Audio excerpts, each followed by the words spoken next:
Hello friends. आज हम फिर हाजिर हुए हैं एक नए एस्ट्रोलॉजी के वीडियो के साथ। आज हम किसी कुंडली का विश्लेषण तो नहीं, लेकिन आज हम भावों के बारे में, एस्ट्रोलॉजी में जो कुंडली में आप वेरियस भाव देखते हैं या हाउसेस देखते हैं उनके बारे में आज हम थोड़ा बात करेंगे। क्योंकि कई लोग हैं जो बेसिक एस्ट्रोलॉजी सीखना चाहते हैं या स्टार्टिंग से जस्ट स्टार्ट कर रहे हैं एस्ट्रोलॉजी के लिए, और कुछ लोग होते हैं जो अपनी कुंडली के बारे में जानना चाहते हैं कि हमारे जो ये भाव में क्या दर्शाते हैं और ये ग्रह इन भावों में उनका मतलब क्या होता है। तो ये बेसिक आइडिया करने के लिए ही ये वीडियो है कि आपको बेसिक नॉलेज हो जाए कि जो 12 भाव होते हैं अभी कुंडली में वो क्या दर्शाते हैं। तो सब लोग जानते हैं कि कुंडली में 12 भाव होते हैं। जो पहला भाव हम देखते हैं वो है वो एंटी क्लॉकवाइज चलते हैं भाव, 1 2 3 4 5 6 7 8 9 10 11 12। तो एंटी क्लॉकवाइज इनकी गिनती शुरू होती है। जो पहला भाव होता है वो बेसिकली हमारी बॉडी को डिनोट करता है, अपनी बॉडी को, हमारे बिहेवियर को, पर्सनैलिटी को। किसी भी नॉर्थ इंडियन कुंडली में पहला भाव यही होता है। साउथ इंडियन कुंडली थोड़ी अलग होती है, तो उस पर अभी हम नहीं जा रहे। हम नॉर्थ इंडियन कुंडली को ही समझने की कोशिश कर रहे हैं, जहाँ पे पहला भाव, सेकंड भाव, तीसरा हाउस, चौथा हाउस, पांचवा हाउस, ये सब फिक्स रहते हैं एंटी क्लॉकवाइज डायरेक्शन में। तो पहला भाव जो हमने बोला है कि ये आपके बिहेवियर, पर्सनैलिटी और अपीयरेंस को दर्शाता है। तो मान लीजिए आपका मंगल यहाँ पे वेल प्लेस्ड है, मंगल ग्रह वेल प्लेस्ड है, तो आपकी पर्सनैलिटी में थोड़ा जज्बा होगा, डेयरिंग होंगे, करेजियस होंगे, कभी कभी थोड़े इम्पल्सिव भी हो सकते हैं, और आपकी जो बॉडी है वो बलिष्ठ होगी। और आपका जो रूलिंग जो इष्ट है वो हनुमान जी भी हो सकते हैं। तो ये तो आपका पहला भाव दर्शाता है। और जो आपकी बॉडी का पार्ट है, फोरहेड को भी ये पहला भाव दर्शाता है। मान लीजिए यहाँ पे शुक्र प्लेस्ड है और वो वेल प्लेस्ड है, तो आप थोड़े बहुत अपने जैसे नेम, फेम, ग्लैमर, लग्जरी, इन चीज़ों में, ब्रांडेड क्लोथ्स पहनना, इन चीज़ों में ज़्यादा इंटरेस्टेड होंगे। मान लीजिए केतु प्लेस्ड है, तो केतु थोड़ा बहुत डिटैच कर देते हैं आपको। आप अपने लुक्स और पर्सनैलिटी के बारे में इतना ज़्यादा और चीज़ों में ज़्यादा ध्यान देंगे, लेकिन इन चीज़ों में ज़्यादा ध्यान नहीं देंगे। तो ये सब पोजीशन ऑफ प्लैनेट और कंजंक्शंस और एस्पेक्ट्स, ये सब डिटरमिन करता है कि आपकी पर्सनैलिटी कैसी होगी, आपका अपीयरेंस कैसा होगा। जो हम दूसरे भाव की तरफ आते हैं, तो दूसरा भाव आपकी फैमिली को दर्शाता है, आपके पोजेशंस और संचित धन को दर्शाता है, आपकी वाणी को भी दर्शाता है, आपकी स्पीच को। तो आपकी फैमिली से सपोर्ट रहेगा, नहीं रहेगा, आपके अपनी सेल्फ वर्थ कैसी है, और आपके जो संचित धन है, पोजेशंस, उसके बारे में भी ये बताता है। आपके फेस के एरिया को भी रिप्रेजेंट करता है। अगर हम तीसरे भाव की तरफ आए, तो तीसरा भाव आपके एफर्ट्स, पराक्रम को दर्शाता है कि आप कितना एफर्ट्स करेंगे लाइफ में। आप में कितना, आप लेज़ी तो नहीं है, आप हमेशा डिसिप्लिन में रहते हैं और रिक्वायर्ड एफर्ट करते हैं कोई भी अपने गोल्स को अचीव करने के लिए। तो ये पराक्रम का भी भाव माना जाता है।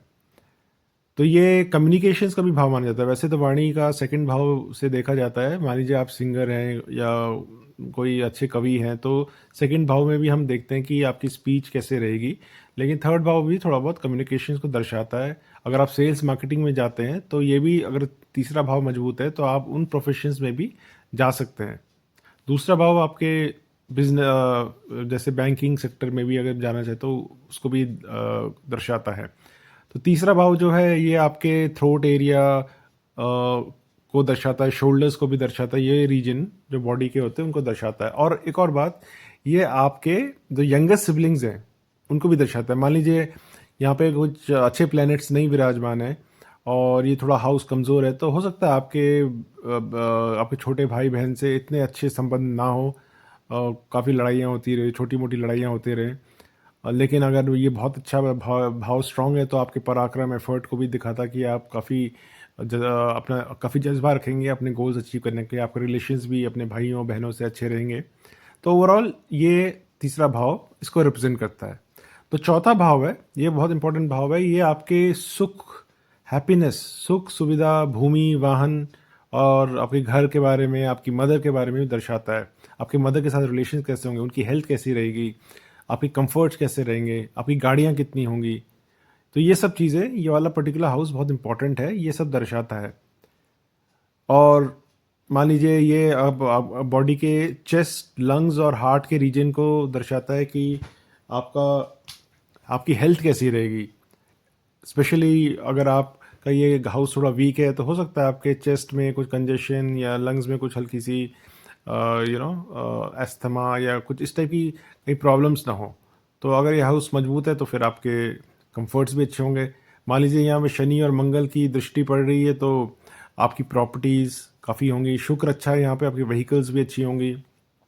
तो इसको ऐसे देखा जाता है। अगेन ये बहुत सिंपलिस्टिक है, इसमें बहुत सारे ग्रहों का कंजंक्शन भी हो सकता है, एस्पेक्ट भी हो सकता है, वो सब देखना पड़ता है। अब जो यहाँ का इस भाव का लॉर्ड है वो कैसा प्लेस्ड है, उस पर कैसे ग्रहों के एस्पेक्ट्स आ रहे हैं। तो ये सब चीज़ें at the end of day दिखाती हैं कि ये भाव कितना मजबूत या कितना वीक होगा।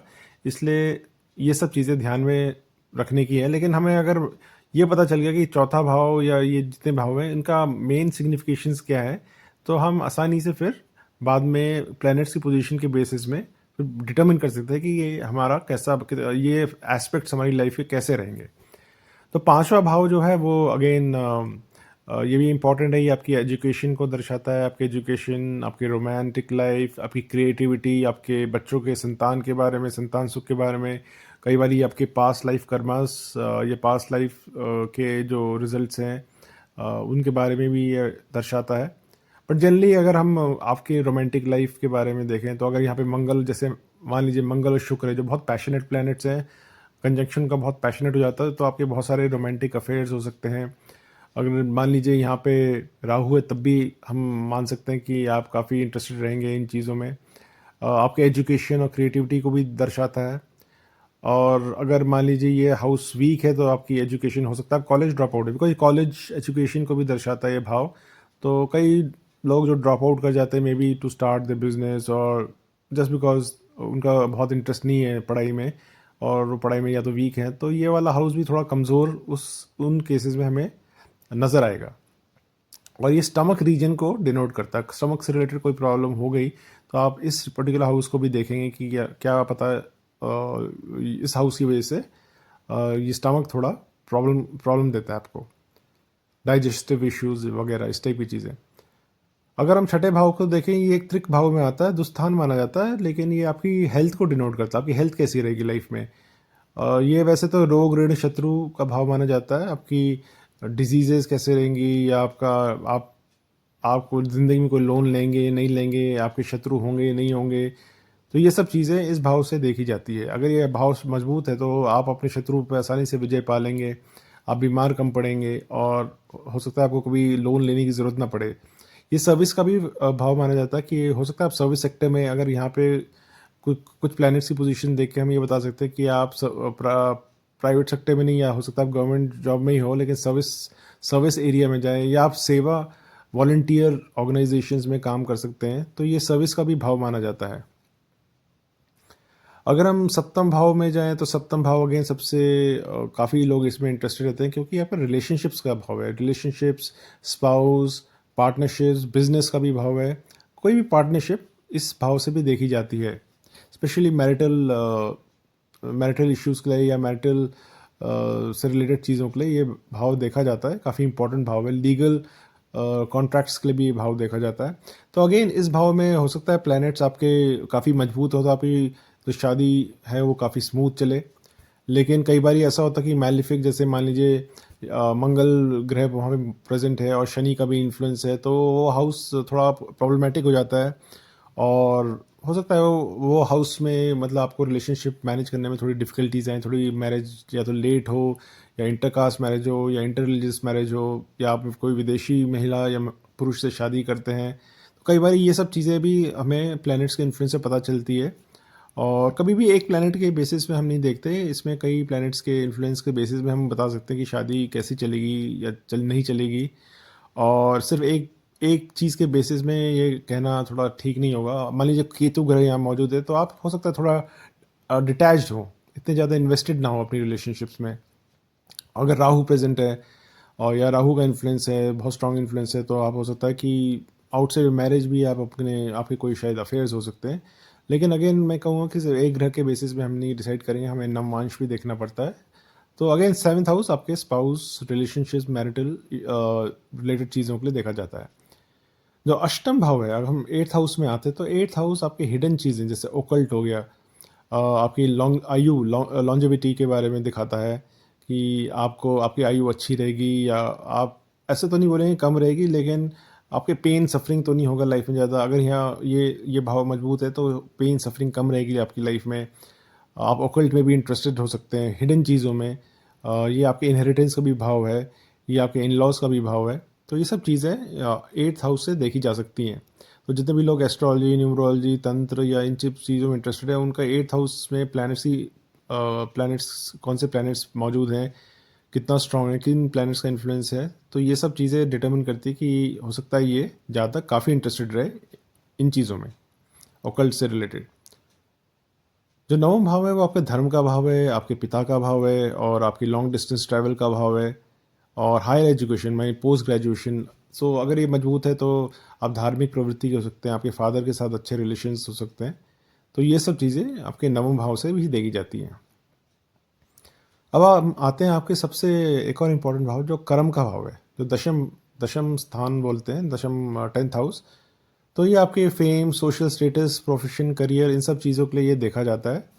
बॉडी के ये जॉइंट्स और नी एरिया को भी डिनोट करता है। कई बार अगर ये थोड़ा वीक हो या सर्टेन प्लैनेट्स हो तो या इसका लॉर्ड अष्टम में चले गया, या तो हम कह सकते हैं कि इनकी नी एरिया या इन एरिया में थोड़ी पेन या कोई प्रॉब्लम रह सकती है। लेकिन ज़्यादातर ये करियर, प्रोफेशन के लिए देखा जाता है। और अगर ये वेल प्लेस है, जैसे मान लीजिए सूर्य यहाँ प्लेस है, तो हो सकता है आप गवर्नमेंट सर्विसेज में ज़्यादा अच्छा करें। और अगर मान लीजिए मंगल है तो आप हो सकता है स्पोर्ट्स, मंगल वेल प्लेस है, स्पोर्ट्स में अच्छा करें। मान लीजिए शनि या राहु का इन्फ्लुएंस है, या शनि राहु का कंजंक्शन है, या शनि राहु जैसे कोई प्रेजेंट है, वेल प्लेस्ड है, तो ये पॉलिटिकल करियर के लिए भी बहुत अच्छा माना जा सकता है।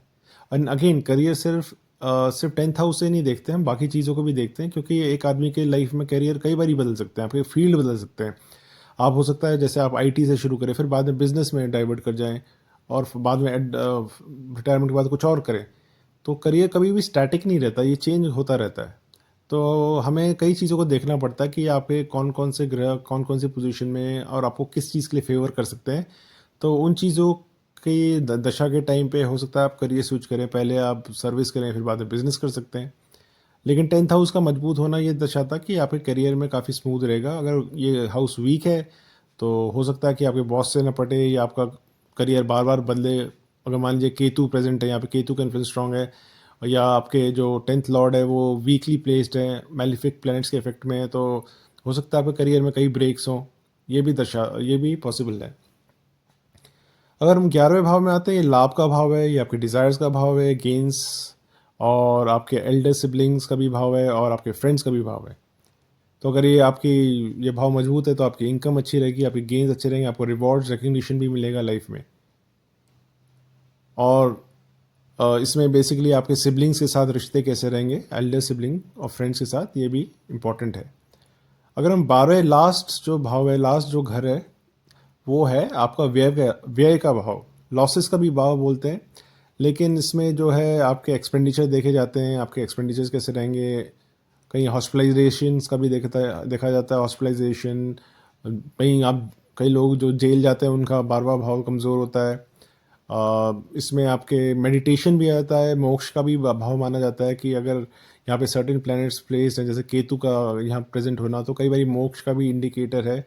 ये नहीं कि हर एक का चार्ट में केतु अगर 12वें हैं तो मोक्ष का ही हो, क्योंकि आदमी को आध्यात्मिक भी होना पड़ेगा, उसके बाकी भावों को भी देखना पड़ेगा कि उसका रुझान किस तरफ है, क्या वो आध्यात्मिक है, किस लेवल पे है। और अगर केतु मान लीजिए वहाँ पे हुआ तो बहुत उसका फैसिलिटेशन आसानी से हो जाएगा कि मोक्ष प्राप्ति या मेडिटेशन में उसे आसानी होगी। लेकिन यही हाउस अगर वीक हो जाए तो आपको इंसोमिनिया जैसी प्रॉब्लम भी हो सकती हैं। और ये आपके फीट के एरिया को भी डिनोट करता है, जैसे 11वां भाव आपके काफ के एरिया को डिनोट करता है, तो ये आपके फीट के एरिया को भी डिनोट करता है। तो 12वां भाव भी काफ़ी इम्पॉर्टेंट हो जाता है। लेकिन ये 6, 8, 12 भाव जो होते हैं थोड़े त्रिक भाव बोलते हैं, थोड़े नेगेटिव बोल दीजिए, या इनको बोल दीजिए कि ये थोड़े दुस्थान माने जाते हैं, कि ये थोड़े ट्रबल करते हैं आपको लाइफ में। क्योंकि जैसे मैंने बताया कि 12 हॉस्पिटलाइजेशन से भी एसोसिएटेड है, जेल टाइम जिसका मतलब कोई क्रिमिनल है तो उसका जेल टाइम भी यहाँ से देखा जा सकता है। तो ये सब चीज़ें आपको ये 12वां भाव दर्शाता है। सो फ्रेंड्स, ओवरऑल हमने आपको एक आइडिया दे दिया है कि जो भी 12 भाव आपकी कुंडली में है 1 से लेके 12 तक, वो क्या-क्या चीज़ें दर्शाते हैं। तो आपको फ्यूचर में जब प्लैनेट्स की पोजीशन के साथ हम बात करेंगे तो आपको आइडिया हो जाएगा कि मेरी कुंडली क्या कहती है। So hope friends you like this video. Please like, share and subscribe और अपने कमेंट ज़रूर डालिए। तो टिल नेक्स्ट टाइम।